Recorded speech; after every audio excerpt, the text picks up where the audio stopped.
అంటే వాస్తవంగా sir real ఎస్టేట్ని చూసుకుంటే ఓఆర్ఆర్ లోపల ఓఆర్ఆర్ బయట అన్నట్టుగా నడుస్తుంది రియల్ ఎస్టేట్. అంటే ఇప్పుడు ఇండ్ల మధ్యలో లేకుంటే ఓఆర్ఆర్కి లోపల బిట్లు రియల్ ఎస్టేట్ బాగానే ఉంది. ఇప్పుడు మీరు కాలనీస్లో చూసుకున్నా లేకుంటే గ్రేటర్ హైదరాబాద్ 150 డివిజన్లో చూసుకున్నా రియల్ ఎస్టేట్ మంచిగానే ఉంది, ఇబ్బంది లేదు. కానీ ఎప్పుడైతే మీరు వరంగల్ హైవే, విజయవాడ హైవేస్లో చూసుకున్నారో వెంచర్స్లో ప్లాట్ కొనే నాదుడే లేడు. అయిపోయింది, అది పోయింది, ఆ సెక్టార్ పోయింది. ఒక రేంజ్లో మ్యాజిక్లు చేసి అవి చేసి ఈఎంఐలు ఇవేనంటే ఏదో చెప్తే కొంటున్నారు తప్ప వాళ్ళు లేదంటే పబ్లిక్ కూడా ఒక సెక్యూర్ జోన్లోకి వచ్చేసారు. రేపు నా భవిష్యత్తు ఏంటి, ఎక్కడో ఆ జంగల్లో కొంటే నాకేంటి, పరిస్థితి కూడా బాగాలేదు కదా, ఆల్రెడీ నెగిటివ్ టాక్ వెళ్ళిపోయింది. సార్ మార్కెట్లో ఎలా ఉంటుందంటే చిరంజీవి గారు వచ్చి నా సినిమా చూడండి అంటే చూసే పరిస్థితి లేదు పబ్లిక్లో, మీకు చెప్తున్నాను. అదే మహేందర్ గారి డ్రైవరు సార్ నిన్న చిరంజీవి గారి సినిమా చూశాను చాలా బాగుంది సార్ అంటే నెక్స్ట్ డే మహేందర్ గారు వెళ్తారు. ఇది మార్కెట్ సార్. అంటే మౌత్ పబ్లిసిటీ మీద మార్కెట్ ఉంటుంది. ఆల్రెడీ మౌత్ పబ్లిసిటీ డమాల్ అయిపోయింది సార్. మౌత్ పబ్లిసిటీ పరంగా రియల్ ఎస్టేట్ డమాల్ అయింది. కాబట్టి పబ్లిక్ కూడా డబ్బులు తీయట్లేరు. రేపేం జరుగుతుందో చూద్దాం అనే ధోరణిలో ఉన్నారు. అట్లా అని చెప్పి సిటీలో బాగుంది రియల్ ఎస్టేట్, హైవేస్లో, వెంచర్స్లో ఈ అగ్రికల్చర్ ఇవన్నీ కూడా కొద్దిగా డమాలైన వాటం వాస్తవం. ఎందుకంటే ఇంక ఈయన ఎలాంటి డిసిషన్ తీసుకుంటాడు, ఇప్పుడు హైడ్రా అన్నాడు, అవన్నీ కూలగొడుతున్నాడు, రేపు ఇంకా ఎలాంటి డిసిషన్స్ ఉంటాయి ఏముంటాయి. కానీ ఇక్కడ ఏంటంటే సార్ రేవంత్ రెడ్డి గారి బాధ్యత ఒకటి ఉంది, అతను ప్రెస్ మీట్ పెట్టాలి. రియల్ ఎస్టేట్ ఏజెంట్స్ అనుకోండి లేదా డెవలపర్స్ అనుకోండి లేదా రియల్ ఎస్టేట్ మీద ఆధారపడుతున్న అనేక కుటుంబాలకు ఒక ప్రెస్ మీట్ పెట్టి భరోసా ఇవ్వాలి అన్న. ఇప్పుడు రాష్ట్రానికి ముఖ్యమంత్రి, రాష్ట్రానికి రాజు సార్, ఆయన చేసే ప్రతి మంచి ప్రతి చెడు లిఖించబడుతుంది. రేపు నేను లెక్క చెప్పుకోవాలనే భయంతో రేవంత్ రెడ్డి పరిపాలన చేస్తే గనక సక్సెస్ అవుతాడు సార్. లేదు నేను ఇలానే చేస్తా అంటే సార్ మీరు నేను కళ్ళ ముందు చూసాం 10 ఇయర్స్లో ఎంతమంది రాజులు అయ్యారు, ఇప్పుడు ఎంతమంది డమాలు అయ్యారు, ధర్నాలు చేస్తే పోలీసు వాళ్ళు ఇట్లా ఎత్తుకొని జైల్లో వేసిన అంటే అన్ని రోజులు ఒకలా ఉండవు. కాబట్టి ఆయన ప్రెస్ మీట్ పెట్టి భరోసా ఇవ్వాల్సిందే, ప్రతి జిల్లాకి వెళ్ళాల్సిందే, జిల్లా అభివృద్ధి రివ్యూ మీటింగ్ చేయాలా. ఎందుకంటే అక్కడ వచ్చి ఏదైనా అనౌన్స్ చేశాడు అనుకోండి సార్, ఆ ఏరియా రియల్ ఎస్టేట్ పుంజుకుంటుంది. అంటే తిరగాల, డిస్ట్రిక్ట్స్ తిరగాల. ఇప్పుడు ఏదైతే ఎక్స్పెండిచర్ ఉందో సార్ ఇంకా తెలివిగా ఎక్స్పెండిచర్ని ఎలా తగ్గించాలో చూడాలా. సార్ నేను అంటున్నాను తెలంగాణకు 33 జిల్లాలు ఏంటి సార్, ఏం డిసిషన్ సార్ ఇది. 10 మంది ఐఏఎస్లు 10 మంది ఐపీఎస్లతోనే పోవాల్సిన బడ్జెట్ 33 మంది ఐఏఎస్లు 33 మంది ఐపీఎస్లతో పెట్టాడు సార్. ఒక ఎమ్మెల్యేకి 3 ఎంఆర్ఓలు 3 సిఐలు మారుతున్నారు సార్. అంటే ఆ జిల్లా పోవాలి, ఇక్కడ ఈ జిల్లా అంటే ఒక ఎమ్మెల్యే ఏదైనా ఇష్యూ గురించి పోవాలంటే 3 కలెక్టర్లు పోవాల్సి వస్తుంది సార్. ఏం డిసిషన్ ఇది, రాంగ్ డిసిషన్ కదా. కొంతవరకు నువ్వు తగ్గించుకుంటే నువ్వు సర్వీస్ ఇవ్వచ్చు. పార్లమెంట్కి ఒక పార్లమెంట్ సార్ 7 ఎమ్మెల్యేలు ఆ విధంగా డివైడ్ చేసుకోవచ్చు. మనకు అంటే ఆ మధ్య మేధావులు కూడా చెప్పిన అప్రూవల్ ఇదే. కానీ 17 నుంచి 33 చేసింది సార్. ఎవరికి లాభం సార్, ఎంత ఖర్చు సార్, ప్రతిదీ ఆఫీసు ఎక్స్పెండిచర్. మీరు సిగ్నేచర్ స్టూడియో మెయింటైన్ చేస్తున్నారు, మీకు ఎంత ఎక్స్పెండిచర్ సార్. ఒక జిల్లా కలెక్టర్ ఆఫీస్ అంటే ఎంత ఎక్స్పెండిచర్ సార్. ఇలాంటి ఎక్స్పెండిచర్లు తగ్గించాలి ఇప్పుడు సార్. ఇప్పుడు నేను ఏమంటానంటే ప్రజలు పన్ను కడితేనే, ట్యాక్స్ కడితేనే అధికారులకు జీతాలు, లేకుంటే జీతాలు లేవనేది ప్రతి అధికారి అటెండర్ నుంచి మొదలు పెడితే చీఫ్ సెక్రటరీ వరకు ఈ బుర్రతో పని చేయాలి. ప్రజలు పన్ను కడుతున్నారు, అందులో నుంచే మాకు జీతాలు వస్తున్నాయి, ప్రజలకు మేము సర్వీస్ ఇవ్వాలి అనే జ్ఞానం వాళ్ళకి ఉండాలి సార్. అది పక్కన పెడితే ఉల్టా మా దగ్గర డబ్బులు తీసుకొని కూడా మీరు సరిగ్గా పని చేయలేకపోతున్నారు. ఈ సిస్టాన్ని మార్చాలా రేవంత్ రెడ్డి. అసలు రాష్ట్ర భవిష్యత్తు రియల్టర్ చేతిలో కూడా చాలా ఉంటుంది. రియల్ ఎస్టేట్ చేసే ప్రతి వ్యక్తి కూడా చాలా మోతాదులో ట్యాక్సులు పే చేసే పర్మిషన్ ఉంటుంది. హుడా లేఅవుట్ వేసినప్పుడు, డిటిసిపి లేఅవుట్, గ్రామ పంచాయతీ లేఅవుట్ వేసినప్పుడు చాలా మోతాదులో ట్యాక్సేషన్ అనేది కడతాడు. అలాంటి రియల్ ఎస్టేట్ చేసే వ్యక్తి నిరాశ నిస్పృహలో ఉన్నట్టుగా ఎక్కువ కనబడతా ఉన్నాడు. అప్పులు చేశాడు, వెంచర్ మధ్యలో ఉన్నాడు, వెంచర్ అమ్మలేదు. ఈ రోజున తెలంగాణలో ఏ రియల్టర్ని ముట్టుకున్నా కూడా రియల్ ఎస్టేట్ డమాల్ అయిపోయింది, మా బతుకు ఆగమైపోయింది అని అంటున్నారు. కరెక్ట్.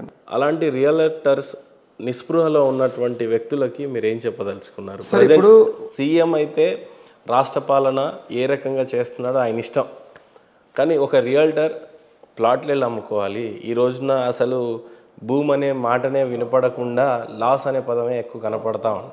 ఇట్లా నిస్పృహలో ఉన్న రియల్టర్స్కి మీరు ఏం చెప్తారు? సార్ ఇప్పుడు ఒక రియల్టరు ఒక 5 ఎకరాలు వెంచర్ వేసి విజయవాడ హైవేనో, వరంగల్ హైవేనో, ఖమ్మం హైవేకో ఒక 5 ఎకరాలు వెంచర్ వేసి ప్లాట్లు అమ్మాలంటే ఏం చెప్తాడు సార్ కస్టమర్కి? జనరల్గా ఆలోచించండి. మేడం ఇక్కడ ఒక ఐటీ ఇండస్ట్రీ వస్తుంది, మేడం ఇక్కడ ఈ భూమి వస్తుంది, మేడం ఇక్కడ సీఎం గారు మొన్ననే అనౌన్స్ చేసేలారు, మేడం ఇలా పెద్ద హైవే వస్తుంది మేడం అంటే వాడు కొన్ని డెవలప్మెంట్స్ చెప్తే తప్ప ప్లాట్లు పోవు సార్.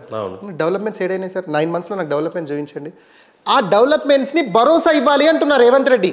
నువ్వు రావాలి, ప్రెస్ మీట్స్ పెట్టాలా, జిల్లా కలెక్టర్ ఆఫీస్కి వెళ్ళాలా, రివ్యూ మీటింగ్ పెట్టాలా, ఈ జిల్లాలో ఇంకేం డెవలప్ చేస్తాం సార్. ఇప్పుడు యాదగిరిగుట్ట డెవలప్మెంట్ అన్నారు సార్, అక్కడ రియల్ ఎస్టేట్ ఎట్లా నడిచింది సార్? ఒక రేంజ్ భూమి నడిచింది. ఏకంగా వైటీడీఏని ఏర్పాటు చేసి రియల్ ఎస్టేట్ ఒక రేంజ్లో నడిచింది. మొత్తం తెలంగాణలో ఉన్న ఎస్ఆర్ఓలలో యాదగిరిగుట్ట ఎస్ఆర్ఓ టాప్ రెవెన్యూ తీసుకొచ్చింది. Top revenue sir. అయితే ఇప్పుడు రేవంత్ రెడ్డి కూడా అలాంటి భరోసా రియల్టర్స్కి ఇవ్వాలి. సార్, ఏ రాష్ట్రంలో అయితే రియల్ ఎస్టేట్ జరగదో ఆ రాష్ట్రం పతనం అవ్వడం ఖాయము. రియల్ ఎస్టేట్ మీద సార్ అనేక కుటుంబాలు, సార్ రియల్ ఎస్టేట్ అంటే ఏం సార్, కన్స్ట్రక్షన్ అనుకోండి, వెంచర్స్ అనుకోండి, అంటే భూమి కొనాలన్నా అమ్మాలన్నా ఇదంతా రియల్ ఎస్టేట్. పరిస్థితి ఎలా అయిపోయిందండి సార్, ఈ రియల్ అనే పదానికి మీనింగ్ లేకుండా చేసేసారు. రియల్ అనే పదానికే మీనింగ్ లేదు రియల్ ఎస్టేట్లో. పరిస్థితి అలా ఉంది. సో ఇది ఏంటంటే సార్, ఇప్పుడు ఇది ఒక శివరామ్ గానో మహేందర్ గానో లేకుండా కాదు, ముఖ్యమంత్రి భరోసా ఇవ్వాల్సిన అవసరం ఉంది. తను బయటికి రావాలి, భరోసా ఇవ్వాలి, రియల్టర్స్కి భరోసా ఇవ్వాలి. నేనున్నాను, కాంగ్రెస్ ప్రభుత్వం ఉంది, మనకి ఇక్కడ ఈ ప్రాజెక్ట్స్ వస్తున్నాయి, ఇలా ఇలా ఇలా ఇలా భరోసా ఇస్తే అతను గనక రియల్టర్స్కి ఏమైనా భరోసా ఇచ్చి పబ్లిక్లో ఉంటే మాత్రం, ఎందుకంటే ఇప్పుడు రేవంత్ రెడ్డి గారు ప్రెస్ మీట్ లేకనే చాలా రోజులు అవుతుంది. ఇలా ఉంటే పబ్లిక్కి నెగిటివ్ మెసేజ్ వచ్చి అతి తక్కువ కాలంలో కూడా ఆయన కిందికి పడిపోయినా కూడా ఆశ్చర్యపోవాల్సిన అవసరం. చాలామంది పేరెంట్స్ తన బిడ్డ భవిష్యత్తు బాగుండాలి అని చెప్పేసి చిన్నప్పటి నుంచి అనేక రకమైన కష్టాలు అనుభవిస్తూ పిల్లోడి భవిష్యత్తు ఎలా ఉండాలి అని చెప్పేసి చింతించే వ్యక్తి ఒక తండ్రి కానీ తల్లి కానీ. చాలా కష్టపడి పెంచినటువంటి తల్లిదండ్రులు చేతికొచ్చిన కొడుకు కొన్నిసార్లలో లవ్లో అన్న పడతాడు, ఉద్యోగం రాక ఉద్యోగాలలో అన్న ఫెయిల్ అవుతూ ఉంటాడు. ఈ నిస్పృహలో ఉన్నటువంటి పిల్లలు తల్లిదండ్రుల డిస్టర్బెన్స్ ఓ రకంగా ఉంటుంది. తల్లిదండ్రుల విధానం కానీ పిల్లడి భవిష్యత్తు కానీ ఏ రకంగా ఉండాలి అని అంటే మీరు ఏం చెప్తారు? సార్, ఇప్పుడు ఈ క్వశ్చన్ ఎంత వాల్యుబుల్ క్వశ్చన్ అంటే సార్, మీరు అడిగిన క్వశ్చన్ని నా లాంగ్వేజ్లో చెప్పాలంటే వెలకట్టలేము సార్ ఈ క్వశ్చన్ని. బట్ ఏంటంటే సార్, ఈ క్వశ్చన్స్కి యూట్యూబ్లో అనేక ఆన్సర్స్ దొరుకుతాయి, కానీ సొల్యూషన్ లేదు, ప్రాక్టికల్గా జరగట్లేదు. అయితే నేనేమంటానంటే సార్, ఇప్పుడు ఈ ఎడ్యుకేషన్ సిస్టమ్ ఏదైతే ఉందో, ఇప్పుడు మనం తెలంగాణ తీసుకోండి, ఆంధ్రప్రదేశ్ తీసుకోండి, లేదా భారతదేశం, ఎడ్యుకేషన్ సిస్టంలోనే లోపం ఉంది అని చెప్తాను నేను.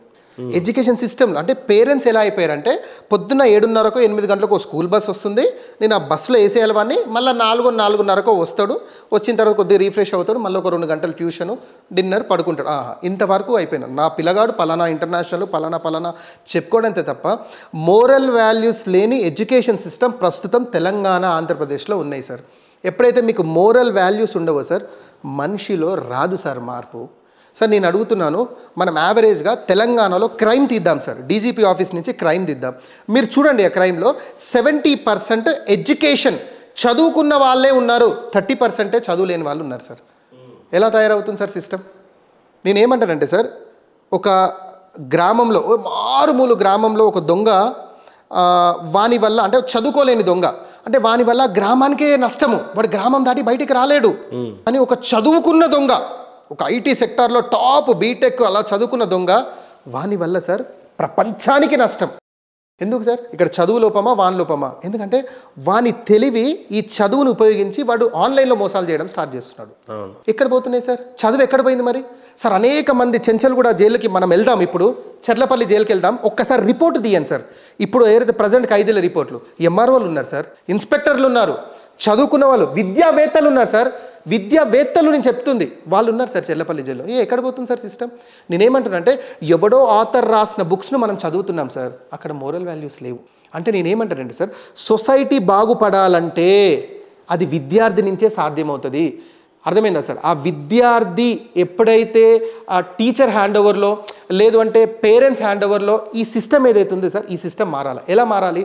నేనేమంటానంటే సార్, మనం చేసే ప్రతి పని, ఈ విషయం నేను చెప్తున్నాను సార్, ఈ విషయాన్ని కనుక పబ్లిక్ ఫాలో అవుతే మార్పు 100% వస్తుంది సార్. నేను మీకు చెప్తాను, మీరు రాసి పెట్టుకోండి. ఎలాంటి విద్యా వ్యవస్థ రావాలంటారు సార్? ఎడ్యుకేషన్లో మోరల్ వాల్యూస్ ఉండాలి అంటే ధార్మిక గ్రంథాలను ఇన్వాల్వ్ చేయాలి. ధార్మిక గ్రంథాలు ఇన్వాల్వ్ చేస్తేనే మోరల్ వాల్యూస్ యాడ్ అవుతాయి సార్. నేను అంటున్నాను, ప్రతి ఇంటర్నేషనల్ స్కూల్లో సంస్కృతం ఫస్ట్ లాంగ్వేజ్గా చేయాలని చెప్తాను సార్. సార్, నేను ఏమంటాను, వేదాలు భగవద్గీత ఏ లాంగ్వేజ్లో ఉన్నాయి సార్?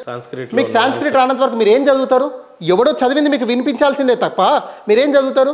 ఇప్పుడు ఒక ఇస్లామిక్ స్కూల్స్ ఉన్నాయి, వాళ్ళకి ఫస్ట్ లాంగ్వేజ్ అరబీ చేయాల్సిందే, మ్యాండేటరీ అంతే. ఇంకా అరబీ ఒక సబ్జెక్ట్ పెట్టాల్సిందే, అప్పుడే కదా సార్ మనకి ఖురాన్లో ఉన్న విషయాలు తెలుస్తాయి సార్. ఇప్పుడు మంచి చెడు అనేది గ్రంథాలలో ఉన్నాయి సార్. ఏంటి ఆ మంచి చెడు? ఇప్పుడు నేను మీకు చెప్తా, రాసి పెట్టుకోండి సార్.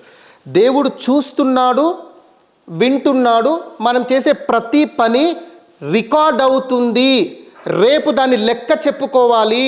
మంచి చేస్తే మంచి, చెడు చేస్తే చెడు అనే భయం ఎప్పుడైతే మనిషిలో వస్తుందో ఆటోమేటిక్ సిస్టంలో మార్పు వస్తుంది సార్, వ్యక్తి నిర్మాణం జరుగుతుంది. లేకుంటే ఎంత చెప్పి లాభం ఏముంది సార్? నా కొడుకు ఇంటర్నేషనల్ స్కూల్లో చదువుతున్నాడు, వాడు నోరిప్తే ఇంగ్లీషే, కానీ వాడు 4 గోడల మధ్యలో ఏం చేస్తున్నాడో నీకు తెలియదు పరిస్థితి.